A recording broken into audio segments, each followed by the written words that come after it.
x সমান সমান 332, y 333, z 335, x cube y cube z cube minus 3xy এর মান নির্ণয় করতে হবে। তাহলে এখানে দেখো x cube y cube z cube minus 3xyz, এটা সমান আমরা লিখতে পারি half into x plus y plus z।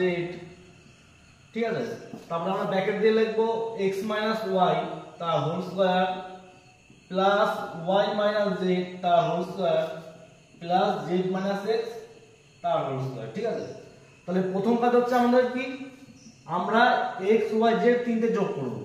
তাহলে এখানে দেখো 332, 333 আর 335, এই তিনটে যদি আমরা যোগ করি তাহলে আমাদের আসছে কত, তিনটে যোগ করলে আমাদের আসবে কত, 1000। ঠিক আছে, তারপর করতে হবে x মাইনাস y, তাহলে x এর থেকে আমরা y বাদ দেব। তাহলে x এখানে কত 332 আর y হচ্ছে কত 333, তাহলে 332 থেকে 333 বিয়োগ করলে কত হয় -1, -1 এর যদি আমরা স্কয়ার করি তাহলে কি হবে 1 হবে। ঠিক আছে, প্লাস y মাইনাস z, তাহলে y কত আমাদের 333 আর z হচ্ছে 335, তাহলে 33 থেকে 335 বিয়োগ করলে আমাদের কত হবে, 333 থেকে 335 বিয়োগ করলে হবে -2, -2 এর যদি আমরা স্কয়ার করি তাহলে আমরা কত হবে 4, আর এখানে z মাইনাস a, তাহলে z হচ্ছে 335, তাতে 332 বিয়োগ করব তাহলে কত 3, তাহলে 3 এর স্কয়ার করলে কত হয় 9।